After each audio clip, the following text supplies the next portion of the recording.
Welcome to Botches Off-Road. Join us as we talk about everything from gear reviews to trail stories, tent camping to rock landing, and all things to do with the outdoors. So it's just going to be a little smally episode today.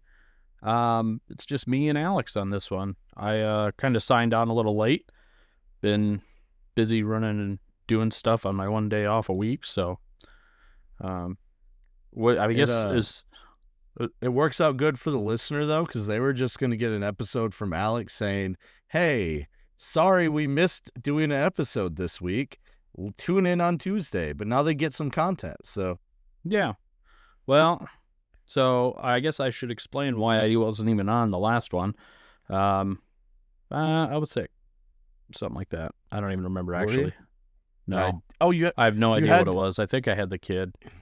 Your kid was sick, and there was no one to watch him. Yep. Something's sick.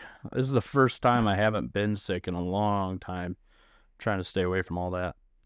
But, nope, this week I missed it because I got a bug up my ass. And with my plans coming up, I decided I wanted to put my Princey rack on finally. It was a nice enough day, so I went and grabbed my heavy-ass box, brought it out, started ripping everything off of my old rack, which was surprisingly more annoying than I thought it was going to be. Got all that stuff, like the Pelican box off with all the junk in it. Got the jack off. Got the... I got something you can jack off. Oh, no. We got the pooper tent off. I had to take my Wii Boost off, which I honestly just grinded the bolts off of that. It was just being an ass, and I was just like, I'm not dealing with it. I have extra. So, cut the bolts off that, and took my... God, what are they called? The brush risers? Limb risers. Oh my God. It's been a day, man. Took those off, and then I started getting the rack off, and I've never tried to do anything with this rack, so it took I think it was a 6mm Allen head, but of course, every angle that you tried to get this Allen head in to take it off, you couldn't use a drill or anything because the rack folded out, over it. And the rack was so flimsy that the rack itself actually bent inwards, and I didn't know that until I was taking it off. So I'm glad I got a new one because that was not going to hold a rooftop tent. So yeah, I hand unscrewed all 12 of the Allen bolts and got that off. Got all the leftover RTV out of there. Picked up the rack and scratched the shit out of my roof, my Princey rack, trying to get that on there because that thing's actually heavier than it looks, all assembled and whatnot. And started getting that fitted. You assembled it on the ground? Yeah, that's how they recommend to do it. Oh, man, I totally would have done it on the roof. Well, I would have had to stand on the steps the whole time, and there was a lot of, fitment stuff that, I'll be honest, I think it would have been easier just picking it up and putting it up there. I was so much, I had to leave all the screws loose, and all the bolts loose, and then when I finally got it up there, until I got everything together. Yeah. And then once I put it up there, I could, tighten everything down, but it was just a pain in the ass. Got a bunch of RTVs, threw it all over the places I scraped off. Then threw the back brackets on and bolted everything down, and I thought I was good. Got down and realized that the rack was all the way to the right, hanging off the right a little bit because they're slotted. So, so I untightened all of those bolts again, shifted them, waited for Sienna to get home, which she was on her way home anyway, picking up the kid. And so she eyeballed it. So if anybody sees my rack and says that it's off a little bit, it's on her. That's on Sienna. So tightened it back down. Got my Wii Boost on there. I had to switch the mount around a little bit to get it to actually fit in the slotted rack, like the crossbars. Mm-hmm. And got that installed pretty easily with some leftover bolts. Prince was pretty cool about giving like 4 extra bolts for everything, nuts, washers, everything. Good. So I was actually pretty impressed. The only thing that they didn't do is any kind of install manual. I actually had to like look that up, which wasn't a big deal, but I was definitely kind of guessing at first, and then decided to just go on YouTube to they have like an install video of it. So I got the Wii Boost on, got my chase lights I don't even want to talk about how stupid I put them on before, but let's just say I had to cut the wires and then reconnect them. And that sucks. yeah, I had them underneath, and there was no way there's no way around it. So it was okay. I mean, it allowed me to clean it up a little bit. I had some big heat shrink tubes that I wanted to put on anyway, so I reconnected them, heat shrinked the connections again, and then used some tape to clean up that a little bit. And cool enough, the wire running to the chase lights, because those those fucking cross beams, bars or whatever, are slotted on every side, I could actually tuck the wire into the slot, which hit it pretty well. So it actually looked pretty neat by the time I was done with it, despite how fast I was just bullshitting through it. So yeah, got that on, took some pictures of it. It's looking really good.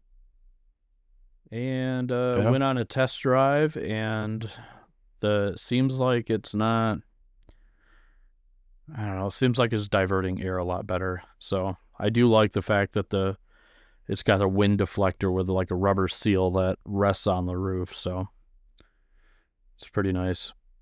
Yeah, it looks good, man. I'm looking at pictures right now, and I'll be honest, the old roof rack was better. Just kidding. Yeah. I mean, it was actually a lower profile, to be honest, but that's not a big deal. No, it looks good. Yeah, it's a lot sturdier. I mean, a lot sturdier. I was 100% surprised when I went to take the rack off, and my side rails, like the left and right side rail, were bent in. So yeah, that was not gonna. I'm glad that I did it, because it was not gonna support the weight of all of us and whatever else I decided to put up there. So, yep, all in all, good. Got my battery in from EcoFlow.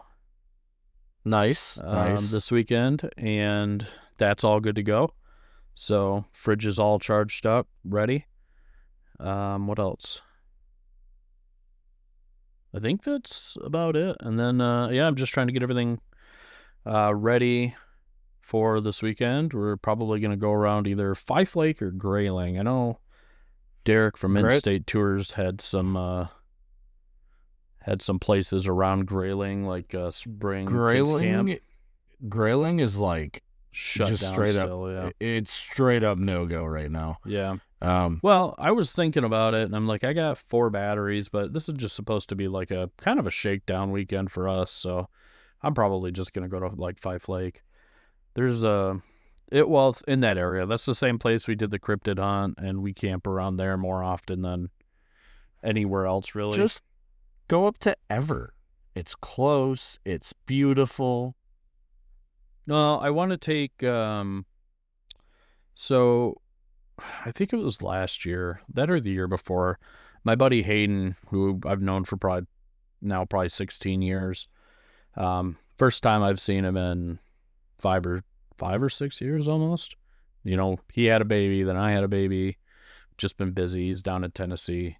He drove all the way up here, met me at my house, and then drove a couple hours back up to Traverse City area. And we went to one of our old camping spots we used to go as kids when we were back in high school. And it was a beautiful, beautiful camp spot on the Manistee. So I wanted to take Sienna up there. She always mentioned how beautiful it was and was jealous that he got to go and she didn't. So yeah, I gotcha. What? Isn't Fife Lake shut down right now too? I don't know. I don't think so. Fife Lake's west of Grayling, so it was just north of Cadillac a little bit. So I don't think it's up by it Traverse is. City. Yeah, it's about 30 minutes. I want to say southeast. Because it's in Grand Traverse County. Yeah. If it is, that would suck, but we'll still find something, man. Yeah. I would Might just be a look into burn that ban before up you go there. up there. Yeah, there might be a Yeah. burn ban, which I haven't gotten that. It's on my list, but I haven't gotten that propane fire pit yet. That was going to be probably my next purchase. I'm too broke to think about next purchases. Well, give me a really quick rundown on what went good and what went bad for third gen. I mean, as far as just your camping setup, I guess. I don't like. I'll listen to the episode, but I just want to hear as far as equipment goes. What were you like? Hey, this is fucking great, and then you were like, okay, maybe I need to improve a little bit on something. Anything? Everything was fucking great. Everything was at hand. Oh well, okay. Yeah, I was gonna say, be critical. We didn't get into this in the main episode, so I guess that's beneficial. The cheap toilet tent that I bought is not the best option. Okay. It's kind of a bitch and a half to fold up. Is it one of those like pop out ones? Yeah. Okay. So I mean that's annoying, but it's not the end of the world.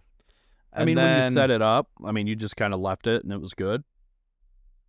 Yeah, once it's up, it's fine. It's putting it away that sucks. Right.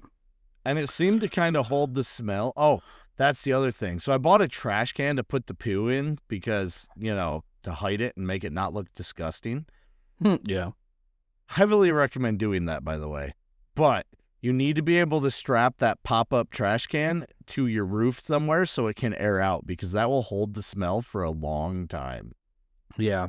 That's one thing I do love about having that little kangaroo bag on the back of my trash bag on the back of my tire. So then, other than that, the toilet that you recommended, I hate. But other than that, it was fine. The one I recommended, the one that I had? Yeah, the one that you have? Yeah, I hate it. You do? Yeah, it's terrible. What's wrong with it? It doesn't fold up small enough. Oh, okay. Well, that's, yeah. I'm thinking I'm like, dude, this thing's comfortable. It's sturdy. No, it's literally fine. It just doesn't fold up small enough.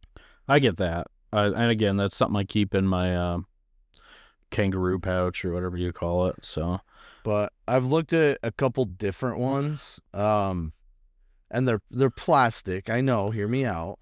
But they have higher weight ratings than what the one that you have does.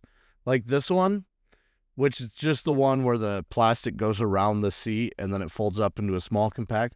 It's weight rated for like 600 pounds. I know, this stuff just makes me nervous. Like I wanted something that I knew if I could rock around on a little bit as I'm trying to pray to Jesus. Yeah. I'm thinking worst case scenario. I got my shirt off because it's that bad. My goal is to be able to put it in a pack out. So yeah. It'd be cool to have all your toiletries in a pack out, actually, to just throw it all in one. That's what we were talking about. Is right now we have a pack out that all of our individual camp stuff goes in. So each of us have a pack out with our tent, our sleeping pad, our pillow, and I can fit my chair in there. They can't, but still, pretty much all of our campsite stuff can go in one pack out, right? Mm-hmm. I would love to do another one for the toilet, and then we've got a kitchen pack out stack. So literally, we get to camp, we set the pack outs at each spot we're gonna set up that tent, and it's just all there, ready to go. Yeah. Yeah, that is pretty cool. I seen a picture of your guys' like pack outs near each tent or each like cot with a tent on it. Like, is that what it was? It was like a cot with a tent on it? Yeah, it's the military cot with the light fighter tent on top. Yeah, it was pretty cool.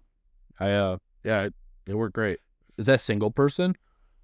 Those ones are. They do have a light fighter 2, which is a 4-season tent. It's got what's called a wind jacket that goes over top of it to turn it into a winter tent. That's a 2-person. It's $600. Holy shit. It is hands down the absolute best quality tent you can buy. Like there's Nemo doesn't get close to it, if that tells you the level of quality. Now, the benefit with Nemo is their weight is way like the weight of a Nemo tent is way lighter than a light fighter, but the quality of a light fighter and the speed of setup on a light fighter is way faster. Yeah, I think my Nemo is I think it's like 4 pounds. Yeah. Whereas the light fighter 2 with all of it, with the windjammer, it's like 13 or 14 pounds. Yeah. Well, I originally bought the Nemo for like backpacking and stuff, but it's turned out to be a really nice, quick setup 2-person tent for just one-nighters. I actually forgot you had a Nemo. Mm-hmm. Yeah, I have the Nemo Dagger. It's 2-person. And honestly, it's been fucking fantastic. I haven't had any issues, complaints. The other cool thing about the light fighter tents, which I've got to find where to get the wind jacket, but if you get them on eBay and they're GI issued, then they're made here in the U.S. If you get them off their website, then they were made overseas. So you can actually get a U.S. made tent through Light Fighter, which is no one else really has that. Yeah, it's nice. That's why the price is so much higher. But I just saw Light Fighter 2 go for $285 today. Oh. And if I'd been paying attention, I totally would have bought it. But oh yeah. You know. Yeah. Well, what'd you guys eat? Was it just the guys? Because yeah, we did like walking tacos and whatever that thing that Shane makes is. We talk about it in the big episode. Oh yeah. Well, I was just curious because I'll listen to it, but I was just curious what the menu was. I think I'm just gonna do cheapo stuff this weekend. Try to keep it as cheap as possible. Gas being like the most expensive our walking thing. Tacos. So we did a pound of beef, a can of corn, a pack of taco seasoning, and then like a handful of bags. And I think that's like the cheapest way you can eat in the field. Yeah. Yeah, and you have your own plate and everything too. It's pretty nice. It was delicious. Yeah. I've definitely thought about doing that, like do some black beans and do like some lettuce and stuff. Chop that all up before I even go out. Yeah, I might do that this weekend. We'll see. I think it's worth it. I said, yeah, I think I'm going to try and keep it as cheap as possible, and I have to think about what the kid will eat, which is basically hot dogs. Like it's the only shit he'll eat a lot of. It's crazy. I hate it. I hate it, but it's like it's meat, and I get like the 100% all beef ones, and that's what we get too.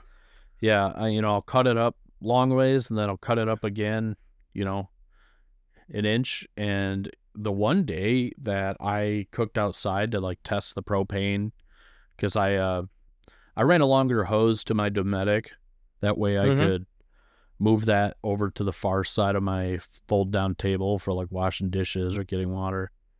And then I tested out my 5-pound tank with my stove, which thankfully the hose that came with it hooked right up to the stove. So then I decided to just test out the Gerber cookware that I got into, which is fucking fantastic. Oh my God. Speaking of cookware, we didn't talk about that. We bought new cookware for this trip too. Yeah. Way better than anything stainless, way better than even carrying cast iron. I mean, let me pull it up so I can tell you exactly what this thing's coated with. So it's a ceramic granite coating. Oh, yeah. I think I've seen something like that. And it's like $30. It's got a removable handle so it fits in our pack out. I mean, it's a 10-inch skillet. It's a good size skillet. Yep. The thing is rock freaking solid. When I got done cooking, we cooked steak on Friday. That's the other thing we ate. Nice.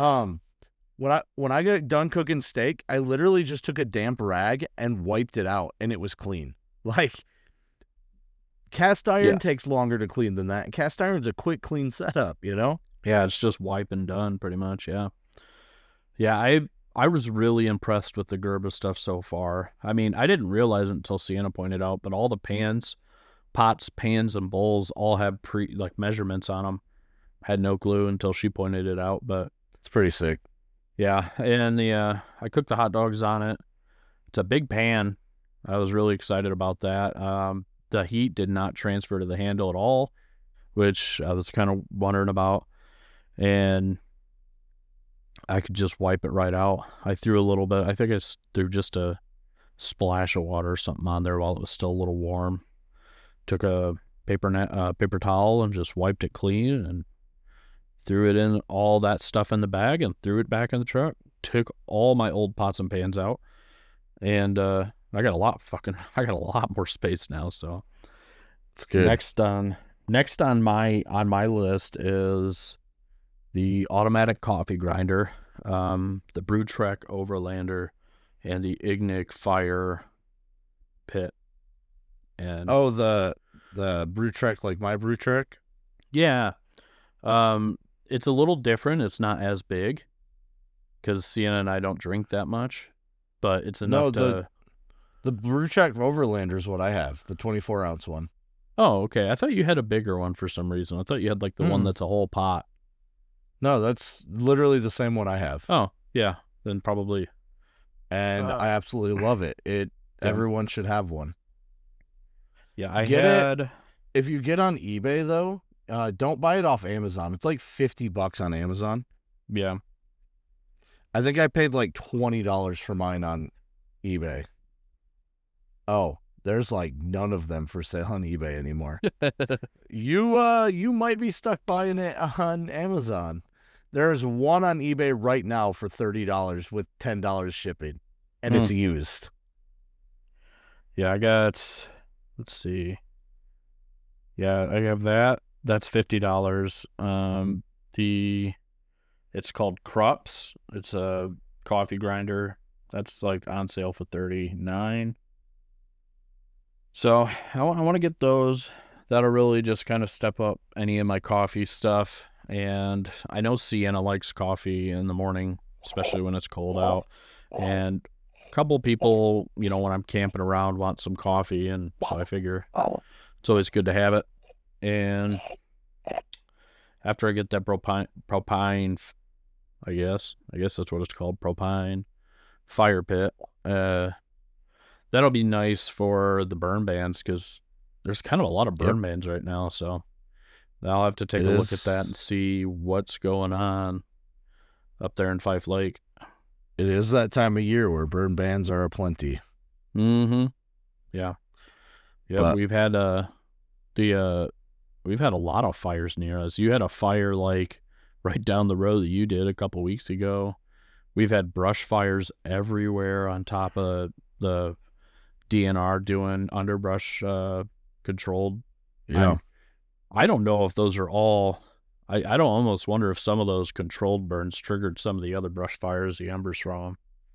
I think so because it was the same day. There were fires everywhere. Yeah. Yeah. There were, and the wind's been fucking crazy, so. But I think that's a good place to call it. Yeah, it gives you a little 25, 30-minute rundown of what's going on and what's going to be. So we appreciate you guys listening in, and we'll talk to you later. Definitely tune in Tuesday. Yeah. All right. Later. Later.